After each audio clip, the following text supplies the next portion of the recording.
Hola, hola. Bienvenue sur ma chaîne Madrid Galaxy. Aujourd'hui, on parle du match Real Madrid-Las Palmas. Résultat, Real Madrid 2, Las Palmas 0. But de Brahim en première mi-temps à la 48e, juste avant la fin de cette première mi-temps. Et au début de la deuxième mi-temps, but de Joselu, une superbe tête. Voilà. Ça, c'est le match. Rien de plus. Un Real Madrid, vraiment, qui ne propose pas énormément dans le jeu. Même si c'est vrai qu'en première mi-temps, on a eu énormément d'occasions, beaucoup de tirs, pas énormément de tirs cadrés, mais quelques-uns avec un superbe Álvaro Baez, hein, le gardien de Las Palmas aujourd'hui qui a été très bon seulement en première mi-temps, parce qu'en deuxième mi-temps, on n'a rien fait, on n'a rien foutu. Donc vraiment, je dirais pas qu'aujourd'hui je suis énervé du résultat, je suis surtout déçu du jeu, vraiment déçu du jeu. À quoi est-ce qu'on joue? Je me posais la question pendant tout le match si notre positionnement, en tout cas notre tactique, aujourd'hui c'était un 4-4-2, c'était un 4-3-3, c'était un 4-3-1-2. Vous me direz en commentaire, j'ai pas compris. Un jeu très très très désorganisé, personne à la construction. Donc aujourd'hui, excusez-moi de le dire, face à une équipe de Las Palmas, hein, vraiment du fond du tableau, hein, on va pas se mentir, hein, qui a gagné qui a pris sa première victoire la semaine dernière, mais qui est vraiment, je sais pas si 16e ou 17e. Hein. Déçu, déçu du jeu, déçu du résultat un petit peu aussi, parce qu'aujourd'hui, on aurait dû, en première période, aujourd'hui, on aurait dû partir au vestiaire avec un 3-4-0. Ben oui, évidemment, évidemment. Donc, ouais, énormément déçu du jeu, hein, je peux pas dire autre chose. Je ne comprends pas, excusez-moi, hein, la tactique d'Ancelotti. Vraiment, encore, je le défendais la semaine dernière, parce que c'est possible. Bon, déjà, des fois, on foire des matchs, ça arrive, hein, c'est normal. Contre l'Atlético, quand même, l'Atlético, c'est quand même une grosse équipe, que ce soit en Liga et en Europe. Mais aujourd'hui, Las Palmas. Mais Las Palmas, qu'est-ce qu'on a produit aujourd'hui? Vraiment, en termes d'animation offensive contre Las Palmas, on n'a rien produit aujourd'hui. On n'a vraiment rien produit. Je suis désolé.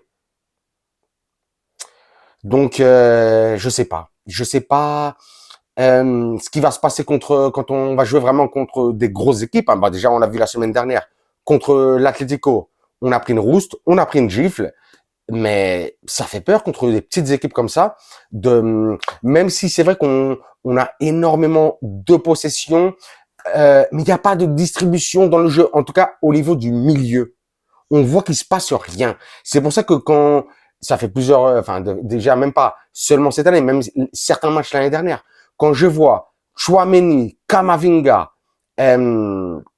Valverde au milieu de terrain, ça me fait peur. Ça me fait peur. Il y a personne à la construction. Il y a personne à la construction. Et on le voit, bien évidemment, contre les petites équipes. Contre les grosses équipes, encore on peut se dire, bon, il y a un marquage à l'homme, il y a quelque chose en face, il y a du répondant. Mais aujourd'hui, il n'y avait pas de répondant en face. Il n'y avait pas de répondant en face. Non, je suis désolé. C'est pas possible. Je l'ai déjà dit, Camavinga, Tchouaméni encore peuvent jouer double pivot, mais avec Valverde, c'est mort. D'ailleurs, je ne comprends plus que Valverde joue au milieu de terrain. Pour moi, Valverde est devenu un vrai ailier droit surtout. C'est ça Valverde maintenant. C'est plus un milieu de terrain, c'est plus un milieu de terrain. Donc aujourd'hui, où tu mettais Brahim, ou tu mettais Valverde, il joue pratiquement à la même position. Ah, vraiment, à la même position. Donc, c'est quelque chose que je ne comprends pas. Vraiment, je ne comprends pas. En deuxième mi-temps, c'est vrai que ça m'a fait plaisir quand même. Ceballos est rentré, mais tu laisses Valverde sur le terrain. Même si tu le montes, mais tu fais entrer aussi Vinicius. Il y a des choix aujourd'hui vraiment de la part du coach de Ancelotti, pour ma part, qui n'ont pas été cohérents. C'est pas possible. C'est vraiment pas possible. Vous me dites en commentaire, hein, et je pense que vous allez me dire, ouais, c'est pas possible, c'est pas possible. Ouais. Bah, c'est clair, c'est pas possible. Il faut avoir une cohérence dans le jeu. Il faut se préparer pour les gros matchs. Aujourd'hui, c'était un petit match contre Las Palmas. Et heureusement qu'on a gagné, hein. Mais ça a été difficile, hein. Même si aujourd'hui, j'ai trouvé que Joselu, vraiment, même s'il est beaucoup critiqué, et même on peut le critiquer sur ce match, hein, il a eu énormément d'occasions en première mi-temps, il les a pas mis, mais il a mis ce but de la tête, une superbe tête, hein, sur une passe de Rodrigo, magnifique en plus Rodrigo, avec sa patte gauche, qui lui a fait le centre. Joselu est beaucoup, comment on dit, décrié, non, ou je sais pas, les gens ils abusent avec lui, mais Joselu, en vrai, il a jamais l'affaire. Il essaie de faire le taf. Mais Joselu, il a besoin de jouer en 4-3-3.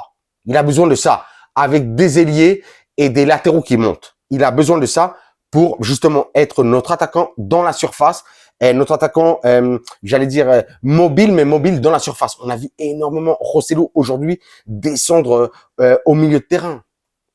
Non, Joselu peut pas descendre au milieu de terrain. Joselu, c'est pas Benzema. Joselu, c'est pas Benzema. La défense, ouais, bon, on va parler vite fait aussi un petit peu de la blessure de Alaba. Dommage, ouais, là, on a Alaba blessé, on verra ce que ça donne, hein. On n'a pas encore vu ce qui va se passer et tout ça. Mais bon, Alaba blessé, Militao blessé pratiquement pour toute la saison.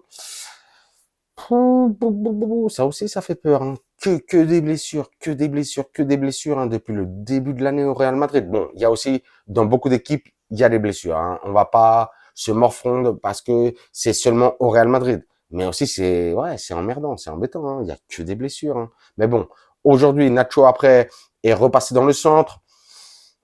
On a toujours confiance, hein, dans le soldat Nacho, capitaine Nacho. On va pas se mentir, mais si Nacho se blesse, si Rudiger se blesse, on a qui derrière? On a personne. On va être obligé de prendre des joueurs de la cantera. Et on sait qu'Ancelotti fait pas énormément confiance aux jeunes de la cantera. Ça va être compliqué.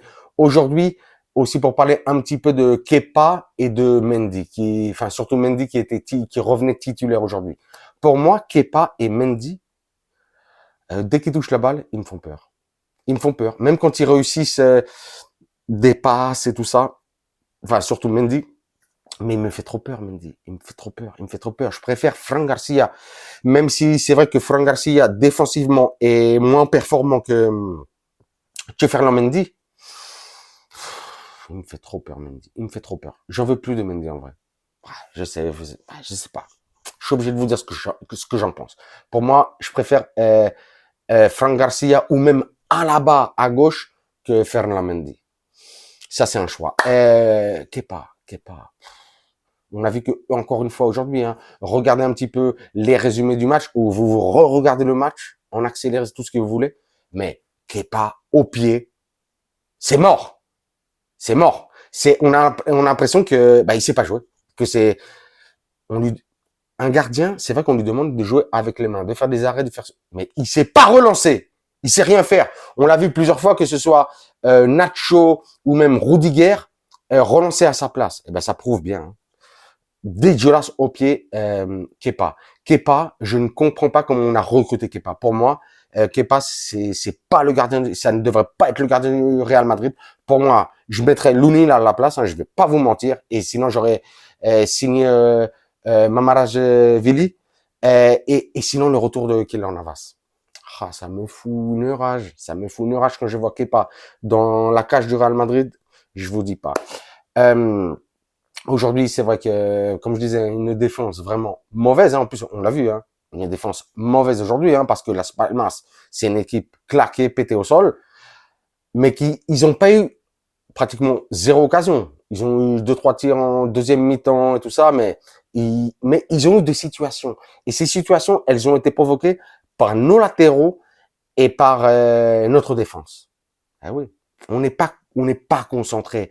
On l'a vu, et peut-être parce qu'on se dit oui, c'est une équipe de bas de tableau, on va gagner pareillement même si on menait 2-0. Mais non, mais on doit être beaucoup plus concentré.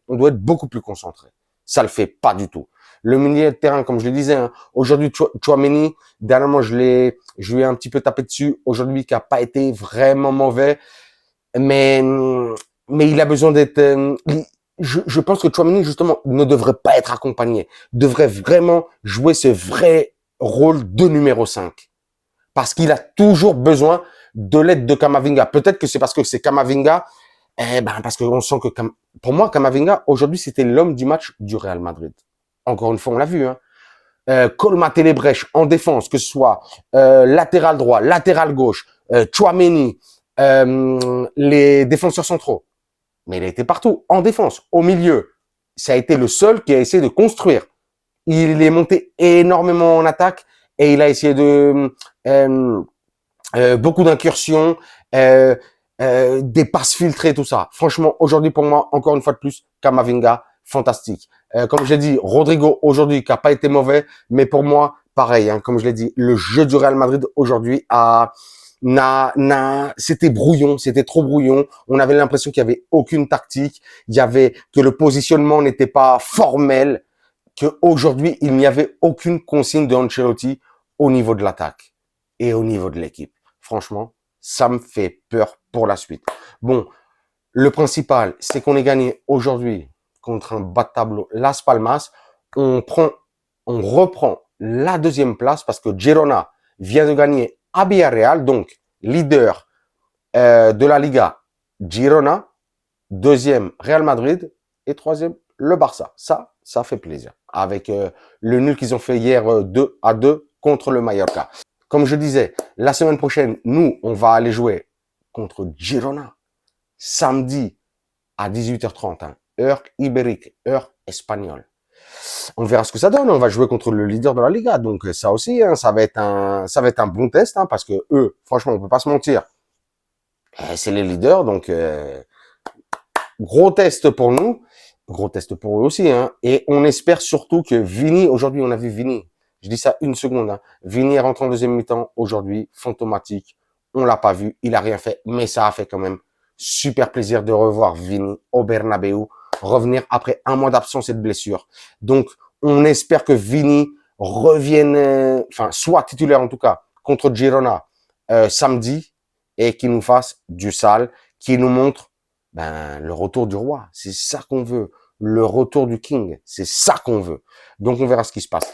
Sur ce, je vous dirais que, comme d'habitude, vous vous abonnez sur YouTube, un like, un pouce, un commentaire surtout. Je vous réponds, je vous mets des cœurs, des pouces, des likes et tout ça. Et sur ce, je vous dirais, comme d'habitude, hasta la próxima et à la Madrid.